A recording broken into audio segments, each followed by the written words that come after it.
नमस्कार फ्रेंड्स। शाम को फिर एक छोटी सी बात। भगवान की भक्ति की हनक में रहना,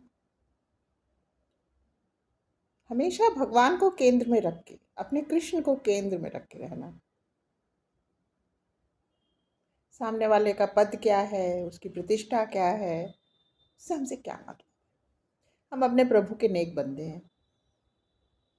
हर रिलेशन इस संसार में, ये माया भी उसी ने रची है। तो यहाँ का जो नाते रिश्ते हैं वो भी मायावी हैं। उनको सबके केंद्र में भगवान है। किसने हमसे बात की, किसने हमसे बात नहीं की, कौन हमारे घर आया, कौन हमारे घर नहीं आया। एक अपनी हम एक जैसे कहते नहीं है कि भगवान के भक्त क्या होते हैं, निर्भय होते हैं। निर्भय होते हैं, निस्वार्थ होते हैं, निश्चल होते हैं। कौन हमारे घर आ रहा है कि नहीं आ रहा है, उससे क्या फर्क पड़ता है। हमारे जो स्थान है वहाँ पे प्रभु की कृपा बनी रहे, वो सबसे सर्वोत्तम है। क्योंकि देखिए ना, जो हमारे पास आएगा वो स्नेह से आएगा ही आएगा। क्योंकि हम किसी को क्यों बुलाएं कि आप मेरे घर आइए। हमें क्या आवश्यकता है किसी की जीवन में, है ना। बस ये छोटी सी बात है। एक बार हम और हमारे राजनाथ साहब, हम लोग पेट्रोल भरवा रहे थे। ये लगभग 2-2.5 साल पुरानी बात होगी। तो उसके बाद इन्होंने, पेट्रोल के बाद इन्होंने अपनी हवा भी चेक करवानी चाहिए। वहाँ पे एक बुज़ुर्ग बैठे थे, हम लोगों की एज के होंगे। और तभी हमारा नंबर जब तक आया, एक बाइक पे लड़का भी आया। और उसने अपनी बाइक जो थी साइड से, क्योंकि टू व्हीलर जो होते हैं हमेशा अपनी बीच में लगा लेते हैं। मैं उसको देखने लगी कि हम इतनी देर से वेट कर रहे हैं, लेकिन मैंने उससे कुछ कहा नहीं। अभी मैं इतना सोच ही रही हूँ तो उसने बड़े ही रूडली उस बुजुर्ग इंसान से, जो हवा भर रहे थे, बहुत बुरी तरह से कुछ बात करी। उन बुजुर्ग इंसान का जो रिएक्शन था, उसने मेरे दिल को छू लिया। और मुझे तुरंत समझ में आ गया, ये इंसान ज़रूर भगवान का कोई नेक बंदा है।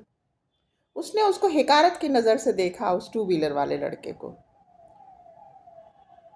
और कहा कि बात करने का अंदाज भी तुम्हारा इस तरह का है। देखते नहीं सामने कौन बैठा है, किस उम्र का है। उसी बीच उस लड़के की आंख मेरी आंख से मिली और मेरी आंख उस लड़के की आंख से मिली। मुझे लगा अब ये लड़का इन बुजुर्ग से कुछ बदजबानी ज़रूर करेगा। लेकिन भगवान की इतनी कृपा रही कि वो लड़का बिल्कुल चुप ही हो गया। उन हवा भरने वाले भैया की जो मुझे एक गरिमा थी, वो इतनी अच्छी लगी। तो मैं हमेशा इनसे कहती थी कि हमें गरिमा हमारी हमेशा भगवान बना के रखे। हम किसी की फ्लैटरी क्यों करनी है। भीड़ में जैसे देखिए ना, जो लोग थोड़े से कुछ अपने आ जाते हैं पद पे, उन्हें नहीं पता कि उनसे भी 10 लोग क्या, लाखों क्या, करोड़ों ऊपर है। लेकिन एक अहंकार आ जाता है। हम दोनों तो पीछे ही रहते थे। अगर उसने पलट के हमें देखा, बात करी तो वेल एंड गुड, नहीं तो कोई बात ही नहीं। ना कोई शिकवा, ना कोई शिकायत। कितने ही लोगों को हमने नीचे से ऊपर आते देखा, आप सबने देखा होगा।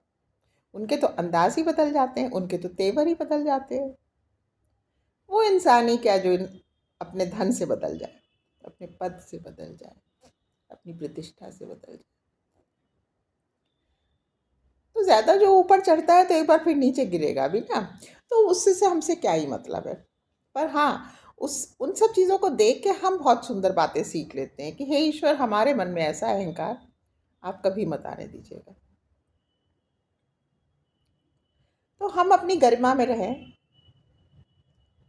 ज़्यादा अधिक धनी कोई है, होगा कोई लोग धन से ही अपने को धनी समझ रहे हैं ना।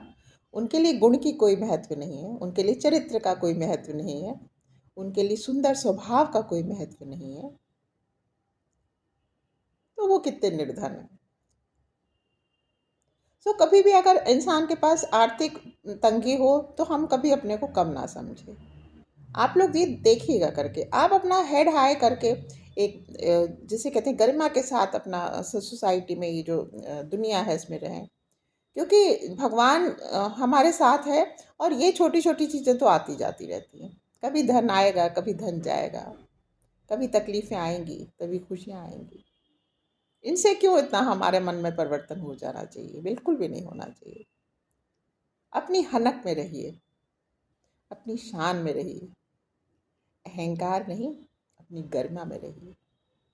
बस आज के लिए ये छोटा-सा मैंने वीडियो बनाया। थैंक यू फ्रेंड्स, आपने मेरा वीडियो देखा। आप लोग हमेशा खुश रहिए। आप लोगों को आजकल मैं हाथ से ही पकड़ के बना रही हूँ, तो मैं हाथ जोड़ के नमस्कार नहीं कर रही हूँ। आप लोग बुरा मत मानिएगा। ये मेरी माँ ने मुझे सिखाया था कि मुँह से नमस्कार नहीं, हाथ जोड़ के बेटा नमस्कार करना। सो आज मैं आपको एक ही हाथ से कर रही हूँ, उसको मानिएगा। नमस्कार।